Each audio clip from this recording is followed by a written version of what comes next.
kaibigan, love is just around the corner. Ilang tulog na lang po, Valentine's Day na.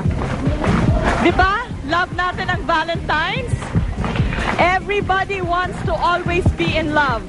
And dito, mas lalo kayong mamahalin ang inyong honey dahil sa perang pwede nyong mapanalunan. Ngayon naman, sino sa inyo ang tatamaan ng love? Love ng pera. Sino sa inyo? Titignan natin. Hey, Eduardo! Eduardo, you are going against the world. Congratulations, Eduardo Lavapie. Yes, hi. Lavapie, pwede kang lumapit sa akin. Hindi kayo matakot. Eduardo, kumusta na kayo? Yeah, mabuti po. Lavapie. Yes. Ang ibig sabihin ng lavapie in Spanish is? Washing the feet. Washing the feet. From the word lavar at saka pie. Lavapie. Espanyol ka ba? No, my lolo. Yung lolo mo. Okay. Congratulations, Eduardo. I'm sure ma-excite ka dahil ang ating celebrity contestant ay a former beauty queen turned singer, composer, one of my very close friends.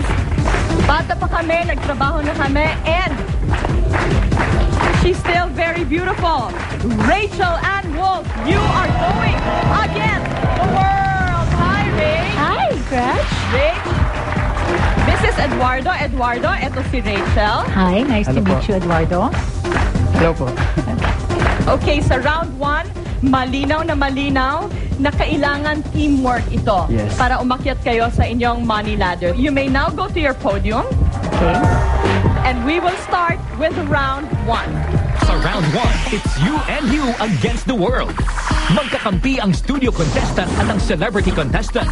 May 5 questions si Gretchen na sasagutin muna ng world. Ang kailangang gawin ng contestants ay hulaan ng kung ano ang mas popular na sagot.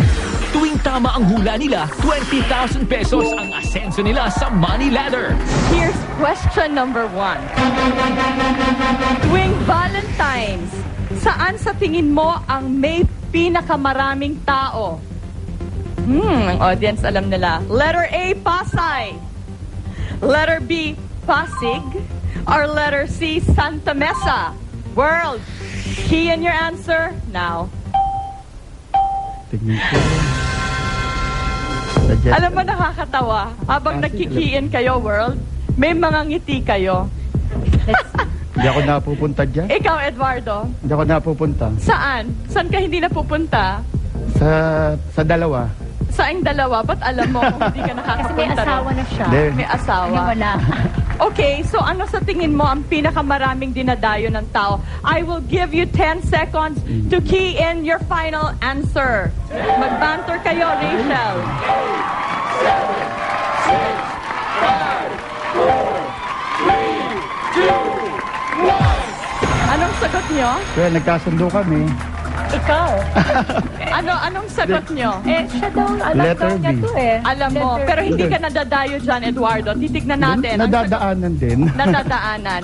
Alam mo, Eduardo. Alam ko yung mga lugar pero hindi ako pumupunta.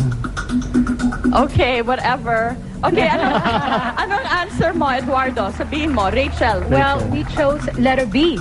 Letter B, Pasig, right? Pasig, yes. Okay, titignan natin. World, ang sagot ninyo ay... The answer of the world is letter A, Pasay. I really wanted Pasay. Pero Rachel, kailangan firm ka sa sagot mo. Kung ang gut feel mo tells you na letter, whatever, yun ang Okay. sasagutin mo. Sounds good. Okay, this is question number 2.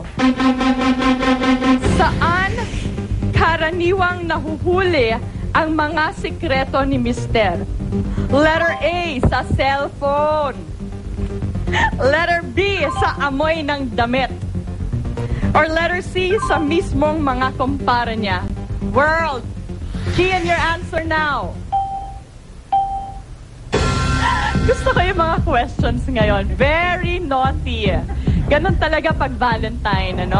Paano mo ba nahuhuli yung asawa mo? Sa cellphone ba? Sa amoy ba ng damit? Nangyari to eh. Nangyari? Hindi lang ako.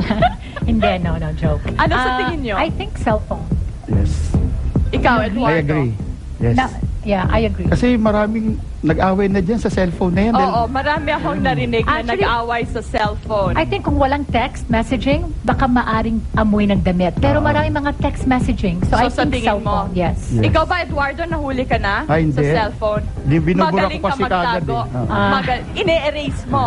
Galing talaga ni Eduardo. Sa dalawa Deny SIM till you card ko. die si Eduardo. I will give you 10 seconds to key in your final answer.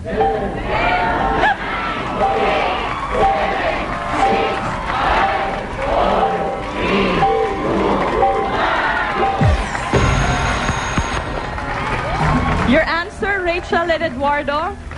Letter Letter A, A. cellphone. Letter A, cell phone. Ang kasagutan ng world, mga kaibigan, malalaman natin dito sa You and Me Against the World!